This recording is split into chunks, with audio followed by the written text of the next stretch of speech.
Welcome to learners academy. সাথে আছি আমি মোহাম্মদ সেলিম রেজা।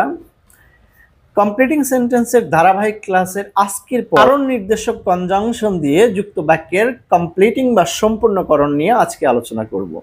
আমরা প্রায়ই এরকম কথা শুনি যে সে অসুস্থ ছিল তাই সে স্কুলে উপস্থিত হতে পারেনি, যেহেতু আবহাওয়া খারাপ ছিল তাই আমরা পিকনিকে যাইনি। এরকম কারণ যুক্ত বাক্যের অসম্পূর্ণ অংশকে সম্পূর্ণকরণের কৌশল নিয়ে আজকের আলোচনা থাকছে। আজকের এই ক্লাসটুকু শেষ করার পরে তোমরা অনেকগুলো বোর্ড কোশ্চেন একা একাই সলভ করতে পারবে। চলো আমরা একটু দেখে আসি। যারা ক্লাস 9 থেকে এসএসসি পরীক্ষার্থী তারা সবাই এই যে বোর্ড কোশ্চেনগুলো, বরিশাল বোর্ড 24-এর A number, B number, E number, Dinajpur board 20-এর এ নাম্বার, ই নাম্বার, এরকম অনেকগুলো বোর্ড কোশ্চেন এসেছে।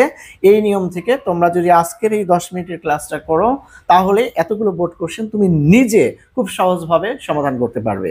সিন্স, অ্যাজ, বিকজ এই তিনটা কনজাংশন যেহেতু বা কারণে এরকম অর্থে ব্যবহৃত হয়।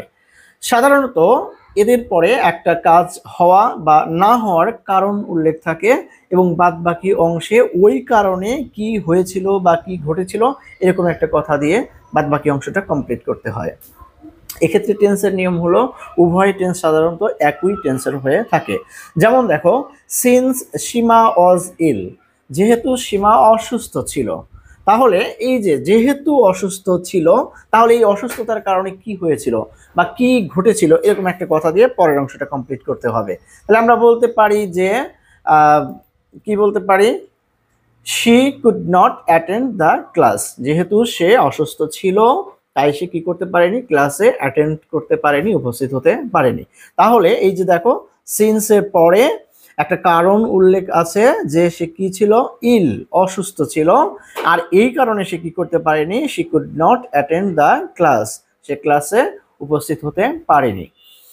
তাহলে আমরা জানলাম কি যে সিন্স, অ্যাজ বা বিকজ এদের পরে যে বাক্যাংশটুকু থাকে সেটি কোনো কারণ নির্দেশ করে এবং এই কারণে কি হতে পারে, কি ঘটতে পারে এরকম একটা কথা দিয়ে পরের অংশটা তোমাকে কমপ্লিট করতে হবে।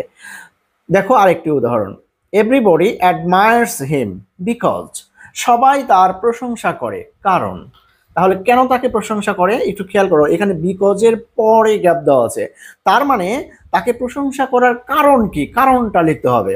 একটা জিনিস খেয়াল করবে, সিন্স, অ্যাজ বা বিকজের পরে যদি গ্যাপ থাকে তাহলে বুঝতে হবে এখানে কারণটা লিখতে হবে। আগের অংশে যে কথাটা বলা হয়েছে সেই অংশের বা সেই অংশের যে কথাটা বলা আছে সেই কথাটার কারণ কি, কেন এরকম বলা হয়েছে এরকম কথা সিন্স, অ্যাজ বা বিকজের পরে হবে।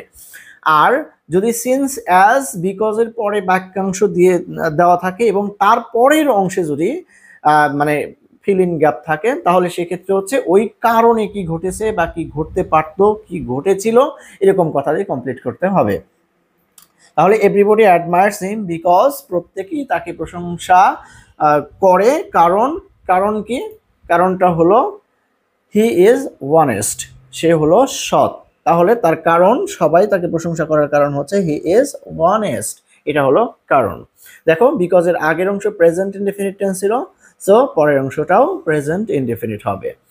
অ্যাজ হি বিহেভড রাফ, যেহেতু সে খারাপ আচরণ করেছিল, রাফ আচরণ করেছিল, তাহলে এই যে অ্যাজ এর পরে একটা কারণ বলা হচ্ছে, হি বিহেভড রাফ, সে মন্দ আচরণ করেছিল, উগ্র আচরণ করেছিল। তাহলে এই কারণে কি হয়েছিল বা কি ঘটেছিল এরকম একটা কথা দিয়ে আমাদের কি করতে হবে, কমপ্লিট করতে হবে। তাহলে আমরা বলতে পারি যে হি ওয়াজ পানিশড, তাকে সাজা দেওয়া হয়েছিল, যেহেতু সে খারাপ ব্যবহার করেছিল তাই তাকে সাজা দেওয়া হয়েছিল। তো এভাবে তোমরা সিন্স, অ্যাজ, বিকজ যুক্ত খণ্ড বাক্যের বাদ বাকি অংশটা কমপ্লিট করবে। যদি এই রুলটা বুঝে থাকো তাহলে দেখো এসএসসি বোর্ড কোশ্চেনের এই প্রশ্নগুলো তোমরা সমাধান করবে এবং এইটা সমাধানের পরে যে উত্তরগুলো তোমাদের লেখা হবে সেটা তোমরা ফেসবুক গ্রুপে সাবমিট করবে। ফেসবুক গ্রুপের লিংক ডেসক্রিপশনে দেওয়া থাকবে, তোমরা সেখানে জয়েন্ট হয়ে নেবে।